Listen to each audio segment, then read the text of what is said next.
देखिए, निसंदेह इससे एक बात बिल्कुल साफ है, राहुल जी का एक लड़ाकू व्यक्तित्व विकसित हुआ है। इस फैसले से उनके व्यक्तित्व में निखार आएगा और आम लोगों की भाषा में हम कह सकते हैं कि सच्चाई की एक बड़ी जीत हुई है और इससे आने वाले 2024 के चुनाव में बीजेपी लेड एनडीए के लिए मुश्किलें बढ़ने जा रही हैं। सदस्यता पुनर्बहाली के बाद राहुल गांधी अविश्वास प्रस्ताव के लिए कांग्रेस से मंगलवार को बोलने वाले हैं। ये उनकी पहली स्पीच होगी पुनर्बहाली। देखिए, मणिपुर की जो व्यथा है, बेटियों और बहनों के साथ जो व्याभिचार हुआ है, जिस तरह से शस्त्रागार लूटे गए हैं, जिस तरीके से गृह युद्ध के हालात बने हैं, मोदी सरकार मणिपुर की इस दुर्दशा के लिए पूरी तरह से जवाबदेह है।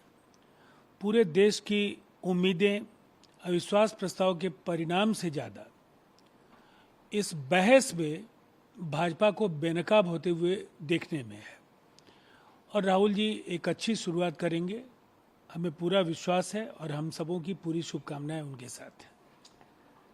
न्यूज़ क्लिक एक न्यूज़ पोर्टल है, उसको चाइना से फंडिंग होने का मामला सामने आया है। इसको लेकर के अनुराग ठाकुर ने हमला बोला और कहा है कि कांग्रेस, चीन और न्यूज़ क्लिक एक ही गाड़ी के हिस्से हैं।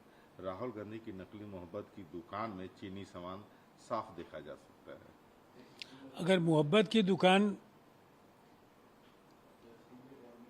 अगर हम कहें नरेंद्र मोदी जी की सरकार चीन के साथ चला रही है, 135.9 बिलियन डॉलर का व्यापार दोनों देशों के बीच है और जिसमें भारत का आयात लगभग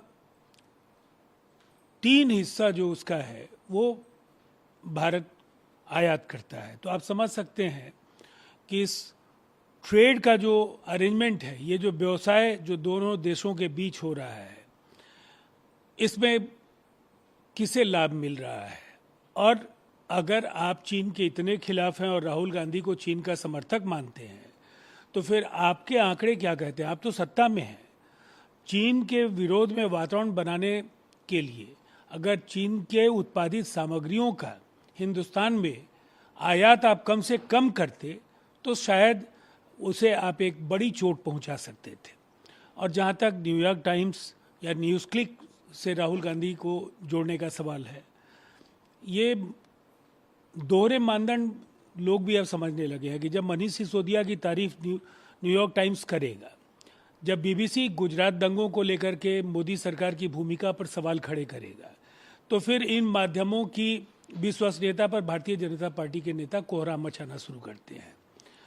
तो ऐसे प्रश्न जिनका सीधे तौर पर कोई तार्किक आधार नहीं है, कोई अनुसंधान या कोई जानकारी उनके पास नहीं है, इस तरह के बेबुनियाद सवालों के जरिए अगर वो राहुल गांधी जी की छवि धूमिल करना चाहते हैं, तो मुझे लगता है हिंदुस्तान को ये जानने का हक है कि जो लद्दाख या भारत चीन सीमा पर दोनों देशों के बीच झड़पों के दौरान भारत का क्या नुकसान हुआ है, किस कदर वो भारत के अंदर आकर के उन्होंने कॉलोनीज बसाई हैं, इस पर श्वेत पत्र मोदी सरकार को जारी करना चाहिए।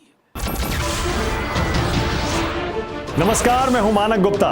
अगर आपको हमारा ये वीडियो पसंद आया हो तो इसे लाइक और शेयर जरूर करें और हां, हमें सब्सक्राइब और फॉलो करना ना भूलें ताकि आप देश और दुनिया की कोई खबर मिस ना करें।